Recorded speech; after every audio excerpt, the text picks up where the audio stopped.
Democratas versus republicanos. Trump. Biden.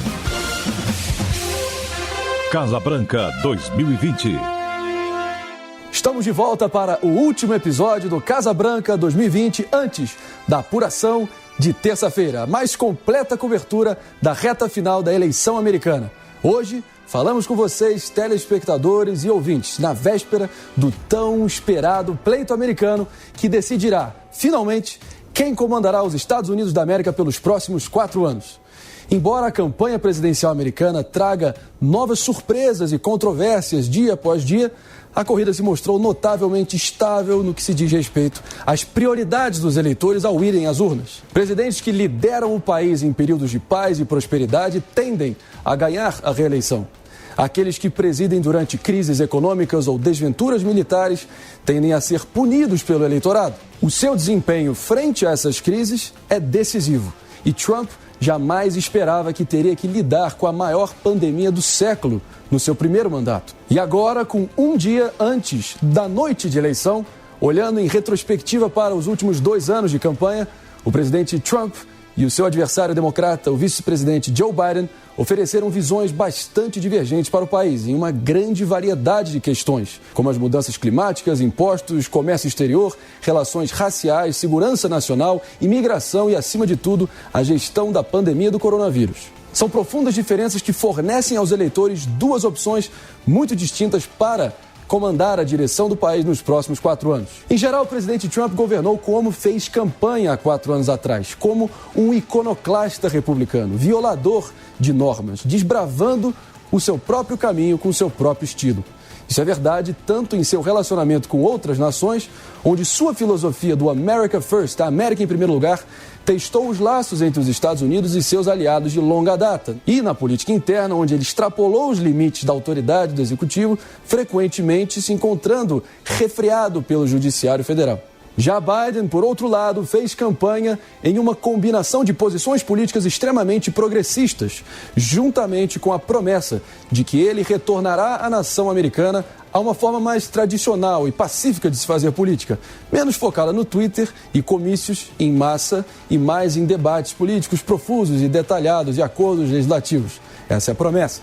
Mas a pergunta que fica é: qual foi, e será a agenda de Trump caso ele seja reeleito? Contra todos os prognósticos, o que elegeu Trump em 2016 foi uma recalibragem da política externa e interna americana e a própria arte de se fazer política. O resultado da hiperglobalização desenfreada foi a destruição de grande parte da base industrial do interior americano.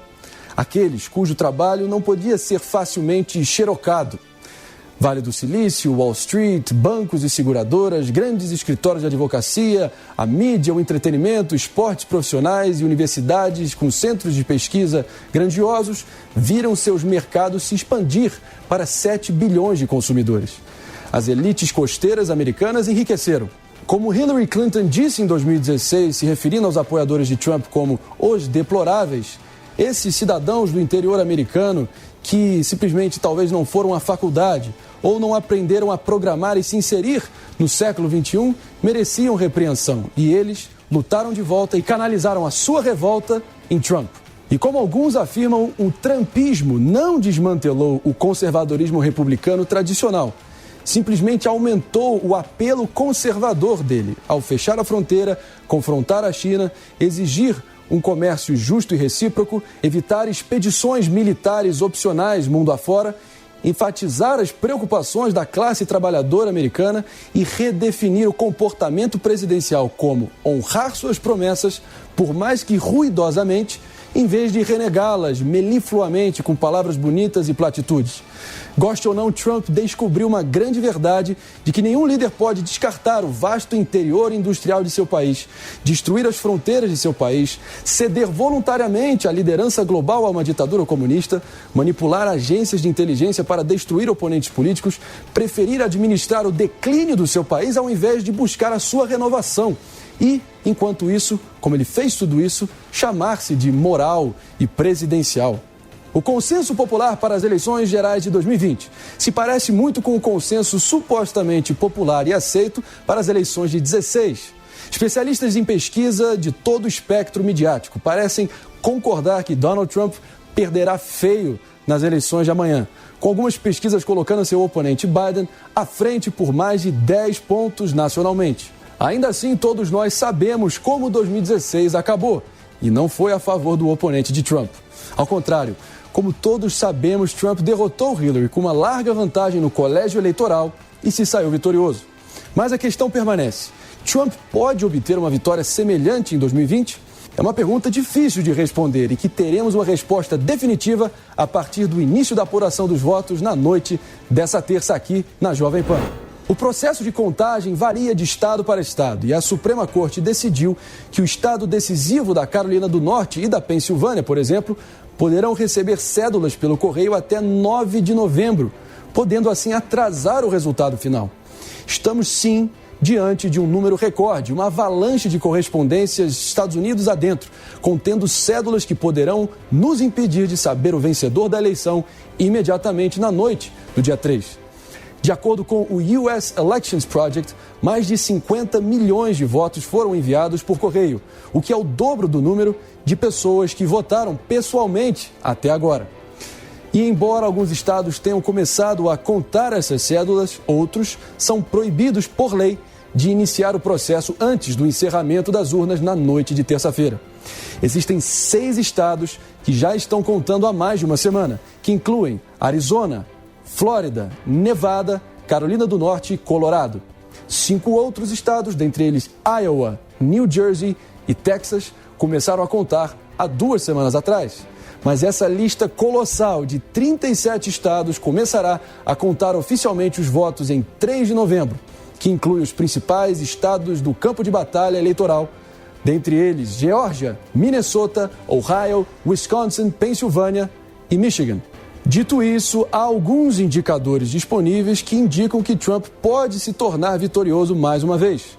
Para começar, as pesquisas 16 se provaram ser profundamente falhas nas suas amostragens e previsões. E embora estatísticos políticos populares como Nate Silver tenham insistido que os pesquisadores calibraram os seus métodos e resolveram as distorções em sua metodologia nos últimos 4 anos, há alguns sinais ainda claros de que as pesquisas desse ano podem ser tão pouco confiáveis quanto as de 16, se não mais.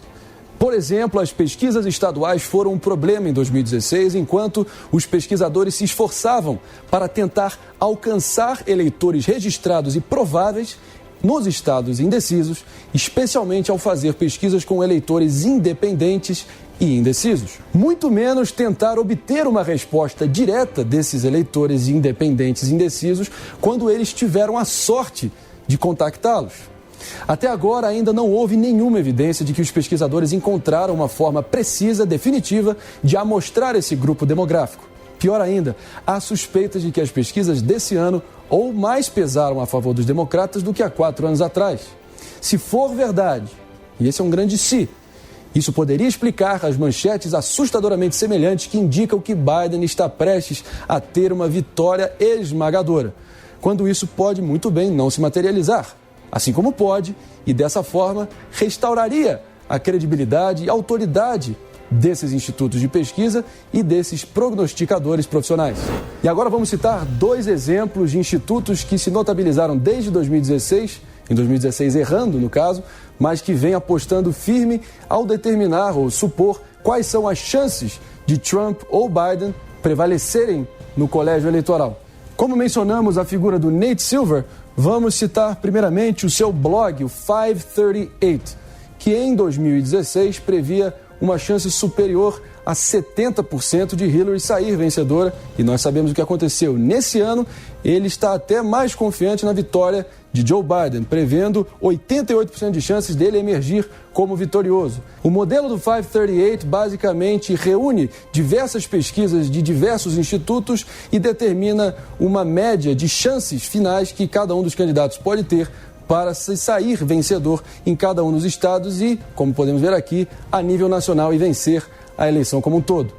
Para citar outro exemplo e robustecer essa tese, o The Economist, que previu mais de 90% de chance de Hillary sair vencedor em 16, também segue dobrando a aposta e apostando que Biden tem incríveis 96%. de se consagrar o 46º presidente americano, enquanto Trump tem meros 4%. Será que eles vão quebrar a cara novamente ou, de fato, restaurar a credibilidade para uma indústria com a sua credibilidade e autoridade completamente posta em xeque desde 2016? Veremos e descobriremos amanhã na cobertura oficial aqui da Jovem Pan das eleições americanas. Mas essas são apenas suposições por enquanto. É difícil provar que as pesquisas têm pesos desiguais e também é difícil saber se ou como os pesquisadores melhoraram suas táticas e abordagens nos últimos 4 anos. E para a nossa última edição do debate no Casa Branca 2020 de hoje, teremos 3 ilustres presenças, começando por ela, estreando hoje conosco a nossa medalhista olímpica de voleibol e comentarista política do programa de jornalismo campeão de audiência da Jovem Pan, Os Pingos nos Is, Ana Paula Henkel, diretamente da Califórnia. Além da Ana Paula, temos o privilégio de contar com a presença do professor Juliano Cortinhas, que leciona Relações Internacionais na Universidade de Brasília. Além do já cativo integrante do nosso programa, o empresário, economista e jornalista Paulo Figueiredo Filho. Bom, inaugurando a discussão de hoje, vamos mencionar o número positivo divulgado pelo Departamento de Comércio americano na quinta passada, que indicou um crescimento do Produto Interno Bruto dos Estados Unidos a uma taxa recorde de 33,1% anualizada no segundo trimestre de 2020. O salto exponencial se seguiu à queda anualizada de 31,4% do segundo trimestre e representa praticamente o dobro do próximo maior aumento da história dos Estados Unidos. Economistas ouvidos pela Bloomberg esperavam um aumento de 32%. A divulgação do número do PIB conclui um quarto marcado pelas reaberturas econômicas de muitos setores e que reativaram a atividade empresarial em todo o país.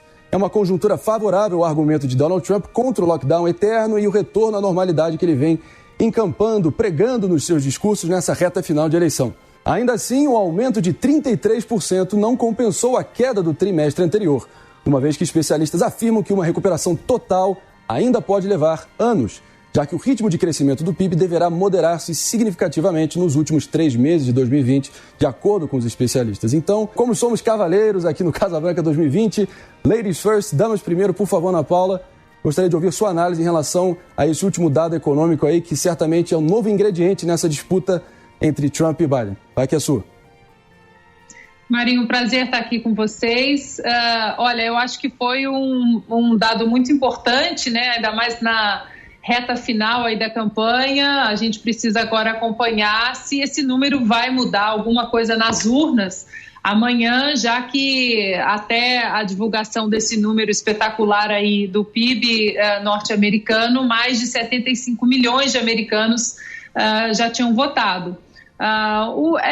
Cai exatamente naquilo que a gente vem analisando aqui, quando as pesquisas elas dão às vezes algum empate ou alguma liderança para Joe Biden. Isso a gente costuma falar que é a pesquisa crua, né? A pesquisa sem nenhum tópico específico, porque quando a pesquisa começa a ser fatiada em tópicos, quando chega no tópico economia, aí Donald Trump tem uma larga vantagem de 2 dígitos em relação a Joe Biden, que é exatamente a maior preocupação do americano hoje dentro dessa pandemia. A economia vinha muito bem antes da pandemia, os números eram excepcionais, né? Números de desemprego aí entre os mais baixos da história, principalmente em comunidades negras e latinas, que é normalmente um eleitorado do Partido Democrata. Então agora resta ver se de quinta-feira até hoje essa excelente notícia no campo econômico aí vai dar tempo, né, de influenciar nas urnas amanhã a favor de Donald Trump. Tá certo, Ana Paula. E você, professor Juliano, suas impressões desse último dado econômico e se é que ele pode ter algum impacto concreto no que veremos amanhã nas urnas? Vai que é sua. Olha, primeiramente queria agradecer pelo convite, né? Uma honra, enfim, dividir a mesa com vocês. É um programa sempre muito interessante, enfim, sempre muitas análises, né? Que nós mesmos utilizamos para fazer as nossas. Eu acho que sim, é um dado importante, isso é inegável que houve uma recuperação econômica um pouco acima, né, do que se esperava e que os Estados Unidos vinham num ciclo ascendente antes da pandemia, né? Acho, porém, que há mais envolvido nessa eleição do que simplesmente a economia, até porque a pandemia trouxe uma preocupação nova, né? Os dados históricos das eleições dos Estados Unidos demonstram que a economia, sim, é um dos principais fatores em quaisquer eleições em períodos de normalidade lá nos Estados Unidos, mas a pandemia, principalmente pelo altíssimo número de vítimas lá nos Estados Unidos, se torna central nessa eleição, né? E o atual presidente Donald Trump não tem conseguido conter a pandemia. As medidas, né, iniciais foram muito lentas, ele demora muito tempo para aceitar publicamente, né, a gravidade da pandemia, inclusive o vazamento de áudios, né, dele dizendo, né, no privado que sabia da gravidade do fato, pegou forte os eleitores americanos. Então me parece que, apesar dessa recuperação um pouco melhor do que se esperava, é importante dizer que a recuperação não significa ainda a volta à normalidade, né, como já foi dito pelo André no início. Ela significa simplesmente que está havendo um processo de recuperação, o que era esperado, né? Enfim, a queda foi muito brusca, muito complicada em todo o mundo, tanto nos países que fizeram lockdown quanto nos países que não fizeram. E os Estados Unidos estão se recuperando porque são uma economia pujante, são uma economia forte, né? E o processo de recuperado da sua economia, ele se dá de forma bastante acelerada ao natural. Eles têm muitas ferramentas para isso e o governo tem injetado muito dinheiro na economia, né? Mas ainda assim acho que o Trump vai sentir nas urnas o peso das suas más respostas à crise, né, trazida pela Covid-19. Obrigado, professor. E passando agora a palavra para o Paulo, você acha que, indo ao encontro do que o professor disse, a gestão de Trump à frente do coronavírus é indissociável da performance da economia, da recuperação econômica? São dois fatores que caminham simultaneamente ou são separados, não necessariamente se refletem um no outro? Então, está contigo, Paulo. Bom, primeiro, boas-vindas ao professor Juliano e à minha querida Ana Paula, sejam bem-vindos ao programa. Olha, tem conexão entre os dois assuntos, sim, né? O pessoal deve se lembrar do James Carville, que era o estrategista do Bill Clinton e é ainda hoje, um dos estrategistas da campanha do Joe Biden. E ele tem a frase célebre, né? Que eleição é economia, estúpido, né? É a economia que decide a eleição. Essa eleição está um pouquinho diferente porque tem a questão do coronavírus, mas eu particularmente não acho que o número de mortes porque não tenha sido tão relevante assim. A letalidade do vírus é baixa, o número global parece muito grande, mas é porque os Estados Unidos são um país muito populoso. Claro, toda morte é uma tragédia, né? O Trump vive dizendo uma é muito, mas no que diz respeito à economia em si, os democratas apostaram muito numa estratégia que fracassou. Tá? Por que eu estou dizendo dos democratas? Porque metade do PIB americano é governado por estados democratas. Eles controlam mais da metade do PIB. Se você somar só os estados que tiveram uma restrição, que tiveram e ainda têm restrições muito severas, Califórnia, Nova York, Nova Jersey, Illinois, Pensilvânia, Washington, só isso dá 40% do PIB americano. Os estados com muita restrição. É a soma do PIB do Japão e da Alemanha, para as pessoas terem uma ideia. E mesmo com todas essas restrições, está aí o que o Donald Trump prometeu, o maior crescimento com folga, o maior crescimento da história dos Estados Unidos e o tal do crescimento em V. Talvez não tenha recuperado tudo ainda nesse trimestre, mas recuperou 80% em um trimestre. E pensa que o turismo, que ainda está fechado para a maioria dos países nos Estados Unidos, são 3% do PIB americano. Então, os democratas apostaram numa estratégia de lockdown insana que não deu certo. Eles queriam que a economia afundasse para que o Donald Trump perdesse a eleição, baseado nessa estratégia que a economia decide a eleição, e não deu certo, a economia se recuperou. E sim, eu acho que isso é decisivo às vésperas, ou no caso de hoje, na véspera da última fase da votação. Obrigado, Paulo. Então, eu vou continuar com você, Paulo, já que você é até um especialista no assunto e se notabilizou como tal ao longo dessa campanha. E nos últimos 2 anos longos, arrastados, finalmente estamos na véspera dessa definição que o povo americano fará amanhã, ou quiçá até se alastre por alguns dias a mais, vista todas as decisões recentes da Suprema Corte que autorizaram uma contagem com dias além do dia 3, da terça-feira de amanhã. E eu queria saber de você, Paulo, sua expectativa em relação às pesquisas. Logicamente, sempre tomando como base a debacle de 2016, vários institutos de pesquisa renomados que, enfim, têm isso como ofício, erraram feio e ainda assim seguem como fiéis referências para o povo americano, influenciando a votação com suas previsões através das pesquisas. Então, você acha que podemos estar diante de algo que não esteja sendo detectado pelos institutos dessa vez também? Você acha que isso pode estar em curso? Está contigo, Paulo. Isso me lembra a piada do português que vê uma casca de banana e fala: olha, lá vou eu escorregar de novo.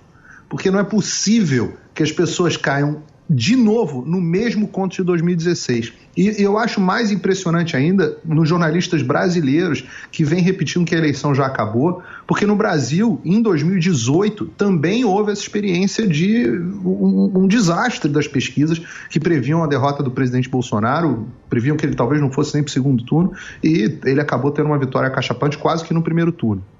Eu fico pensando como é que continuam usando os mesmos sites, o tal do 538, né, do Nate Silver.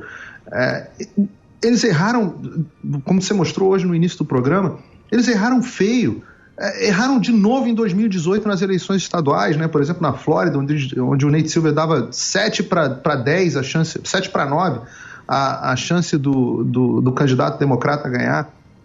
E é como se alguém pegasse dinheiro emprestado, não devolvesse todos os anos e ainda continuasse com bom crédito e as pessoas continuassem emprestando dinheiro para essa pessoa.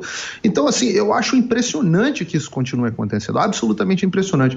E tem gente que diz o seguinte: não, as pesquisas estão melhores. O que eu estou vendo é uma piora das pesquisas. Eu estou vendo que os democratas aprenderam a manipular a média do Real Clear Politics, né, essa que a gente usa aqui e que toda a imprensa usa, é amplamente usada na imprensa. Eles pegam pesquisas com margens absurdas. Você pega, olha por exemplo, tá?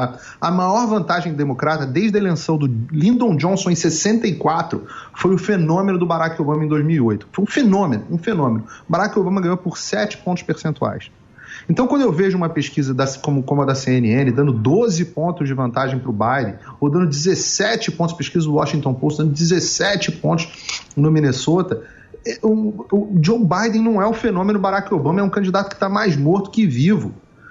Então eu vejo essas pesquisas de um candidato que coloca menos gente num comício do que eu coloco numa palestra, e eu chamo sem medo, são estelionato, peça de propaganda política, tem credibilidade nenhuma. Qualquer um que utilize essas pesquisas como referência para fazer um prognóstico para o resultado de amanhã, desculpa, tá fora de si. Não há justificativa para uma coisa dessa. Perfeito, Paulo. É inegável que há de se ter um ceticismo, visto o que aconteceu em 2016 e tudo que se desencadeou desde então, todo o clima conflagrado no ar de norte a sul do país, né? Acho que isso também possa influenciar alguns eleitores reticentes de se apresentar como pró-Trump. Você acha que esses eleitores envergonhados de Trump podem estar escondidos novamente no pleito de 2020, Ana Paula? Olha, eu acho que as pesquisas, eu vou concordar com o Paulo, acho que as pesquisas ainda, quem confia cegamente nas pesquisas para fazer algum prognóstico e dar vitória a Joe Biden, ou mesmo alguma liderança para Donald Trump, eu acho que está conduzindo aí de uma maneira muito errada o seu campo jornalístico. Em 2016 nós vimos isso, Marinho, a gente viu que muitos eleitores do Donald Trump estavam ali escondidinhos dentro do armário com vergonha. Eu acho que esse ano as próprias políticas públicas do Donald Trump, as políticas eficientes da reforma tributária, os opportunity zones dentro da reforma tributária, que trouxe aí um progresso muito grande, principalmente nas comunidades negras, né? São 8 mil regiões em todo o país com os opportunity zones, com isenção fiscal importante aí para as empresas na criação de empregos e geração de riqueza nessas áreas menos atendidas. Eu acho que isso tudo aí fez muita gente sair do armário, mas, ao mesmo tempo, a polarização radical, né, a animosidade, a agressividade contra o seu oponente político, o pensamento diferente que vem dominando aí as redes sociais, acho que colocou muita gente no armário de novo, no sentido, aqui nos Estados Unidos, o Paulo também pode ver, a gente sempre nas últimas eleições, sempre tem plaquinhas nas frentes das casas, ou Trump, ou Biden, ou isso, ou aquilo.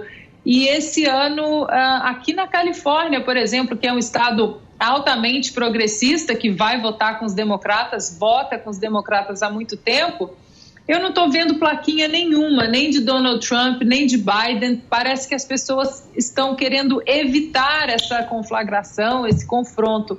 Então, eu acho que pode existir, sim, muita gente aí escondidinha no armário, muitos eleitores de Donald Trump. Lembrando também, Marinho, que os eleitores de Donald Trump, a base eleitoral dele ali, ficou muito conhecida nessas últimas semanas de não confiar no voto por correio.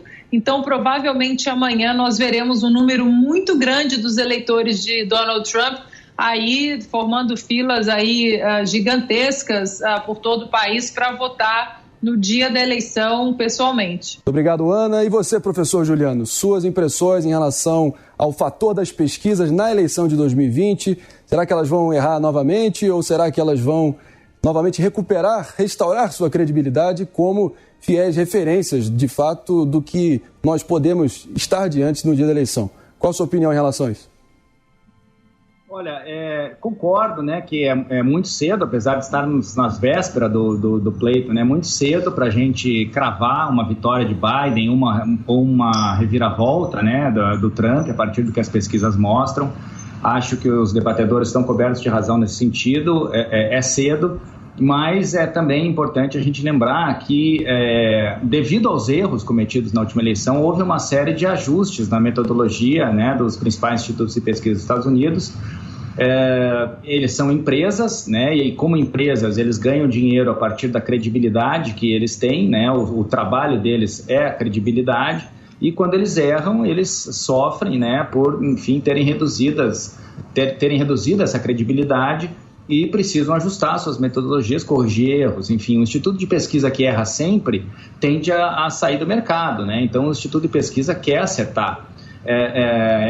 Eu acho uma teoria da conspiração a gente imaginar que os institutos de pesquisa trabalham favoravelmente sempre aos mesmos candidatos e que, nesse sentido, o trabalho deles é conduzir as eleições, né? Me parece que não. O Instituto de Pesquisa que prevalece no mercado é aquele que mais acerta do que erra, apesar de que todos correm o risco de errar porque trabalham com previsões, né? Então, esse é um ponto. O segundo ponto é que os dados demonstram esse ano, nas pesquisas desse ano, que a liderança do Biden é muito maior do que a liderança que alguns institutos apontavam para Hillary em 2016, né? Então, me parece que a probabilidade de uma vitória dos democratas esse ano é bastante maior do que a dos mesmos democratas em 2016, né? Não dá para cravar o resultado, como eu falei antes, mas a probabilidade de uma vitória democrata, eu acho que isso é inegável e não aceitar, né, isso é mais torcida do que análise, me parece. Um terceiro ponto que eu queria trazer é que, tradicionalmente nos Estados Unidos, os democratas têm obtido vitórias em relação aos republicanos no voto geral. É claro que a regra, né, da apuração não é essa, mas em termos gerais a população americana vota mais nos democratas do que nos republicanos, né? Os últimos presidentes republicanos que ganharam, né, a eleição direta foram o Reagan, foi o Bush em 88, né? E depois em 2004, Bush filho, né? Nas últimas 7 eleições, houve 6 vitórias dos democratas. O que isso significa? Significa que, bom, existe uma prevalência em geral na sociedade americana pelas políticas propostas pelo Partido Democrata. O que não significa que os democratas vão se eleger sempre, porque a regra não é essa, né? A regra é a regra do colégio eleitoral e que é importantíssima, né? Pelas suas razões históricas. Nesse sentido, o que tem privilegiado ao longo do tempo, ao longo das últimas décadas, pelo menos, o Partido Republicano, é justamente a regra do colégio eleitoral. E mesmo assim, né, o Trump, nessa eleição, resolveu atacar a regra do jogo, o que me parece um erro estratégico severo, né? Existe, inclusive, um risco de que a democracia americana passe por um teste bastante sério a partir do resultado da eleição. Há uma série de pesquisas indicando que, se o Biden não tiver uma vitória cachapante, pode ser que o Trump não, enfim, né, não considere, né, o Biden o presidente eleito, não ceda, né, não conceda a vitória ao Biden, e isso pode gerar uma série de problemas, inclusive nos próximos meses, pode chegar até o processo de posse, né, enfim, né, eu acho que a eleição não acaba amanhã e talvez não acabe nas próximas semanas. A eleição vai acabar nos próximos meses, possivelmente, né? Sem dúvida alguma, professor Juliano, tensão total e absoluta no ar. Finalmente chegamos na véspera do dia 3 de novembro, após 2 longos anos de campanha, as convenções partidárias, os debates e finalmente agora o pleito. Então, partindo agora para as nossas considerações finais, finalizando o nosso penúltimo programa do Casa Branca 2020, considerando que vamos retornar para um programa final, dando fim ao especial Casa Branca 2020, falando sobre o balanço das eleições, analisando o que de fato nós vamos ver a partir de amanhã. Então, eu queria que você, primeiramente, você, professor Juliano, falasse sobre qual a sua expectativa para não só o concerto global das nações, mas assim como aqui no Brasil, para nós aqui no Brasil. Então, vai que é sua, professor Juliano. Olha, como eu coloquei há pouco, né, a probabilidade de uma vitória do Biden, apesar de a gente não poder cravar isso, me parece que uma vitória dele seria importante para reajustar o posicionamento global dos Estados Unidos, né, independentemente de preferência ideológica, né, e mais especificamente de preferência partidária. É importante a gente lembrar que o Trump, né, se afasta inclusive de políticas históricas que os republicanos vinham defendendo, ao propor um acirramento, né, com vários países nas relações internacionais, e isso prejudica o sistema internacional como um todo, prejudica a estabilidade sistêmica, é aumentado o risco de confrontações, e enfim, né, há uma série de desafios hoje às organizações internacionais que me parecem prejudicial ao andamento, né, da economia global. Para sair dessa pandemia mais rapidamente é importantíssimo, né, o livre comércio, é importantíssimo que haja incentivos, né, principalmente às populações mais pobres do sistema internacional, para que todos tenhamos uma retomada, né, mais igualitária, né. O sistema político e o sistema econômico não favorecem as populações, né, menos as populações mais pobres do sistema internacional, e assim, se temos a experiência e a esperança de chegar a uma nova normalidade, é interessante para mim, e é mais interessante, melhor dizendo, né, que o Biden se torne presidente. É claro que o Trump a gente já conhece, e a gente vai ter mais do mesmo se ele se eleger. E o Brasil vai ter que tentar navegar nessas duas, nessas águas, né? Seja nas águas aí em que o navio principal do sistema vai ser tocado pelo Trump ou pelo Biden, né? O Trump e o Bolsonaro, enfim, já têm ajustadas as suas relações com ele, mas o Brasil vai precisar também se ajustar a uma presidência Biden, o que vai dar ao Bolsonaro, ao Ernesto Araújo, enfim, um certo trabalho, mas acho que eles vão tentar, né, fazer esse ajuste. Muito obrigado pela sua participação, professor Juliano. E você, Ana Paula Henkel, suas considerações finais. Bom, com todo respeito, eu queria discordar do professor. Eu acho que o colégio eleitoral é um sistema espetacular, totalmente anti-elitista, onde o candidato tem que falar com o país inteiro, tem que colocar o pé no chão. Se não fosse o colégio eleitoral, se fosse apenas o voto popular, numa democracia pura, apenas as duas costas, com uma densidade demográfica aí muito elevada, elegeriam seus presidentes para sempre, e as duas costas, todo mundo sabe que são compostas por um eleitorado de grande maioria democrata. Em 2016, por exemplo, a Hillary Clinton teve 3 milhões de votos a mais do que Donald Trump na Califórnia. se tirar esses 3 milhões de votos populares da Hillary na Califórnia, ela não ganharia no voto popular. Então, o colégio eleitoral obriga o candidato a falar com o meio do país, com os agricultores, com as pequenas empresas, as médias, as grandes.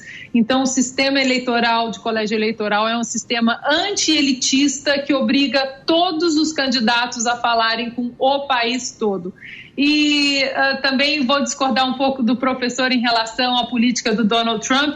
Foi uma política muito pensada nos Estados Unidos, que estavam saindo, né, de uma recessão aí dentro de um crescimento muito devagar dentro da administração do Obama. Ele focou na economia, nas minorias, nas comunidades negras, latinas, nas mulheres, trouxe uma economia sólida de volta para o país. Eu acho que o que a gente não pode deixar, e a gente tem que informar o nosso público, é a retórica da imprensa militante, que fala muito do Donald Trump malcriado. Ele é malcriado mesmo no Twitter, ele tem uma retórica um pouco mais agressiva do que nós estamos acostumados ou que gostaríamos de ver num presidente, mas as políticas públicas, e é isso que a gente tem que focar, as políticas públicas, as medidas econômicas, as medidas sociais, e os 4 anos aí mostraram, antes da pandemia, em janeiro desse ano, que a reeleição dele estava praticamente garantida, já que uma vez até o democrata moderado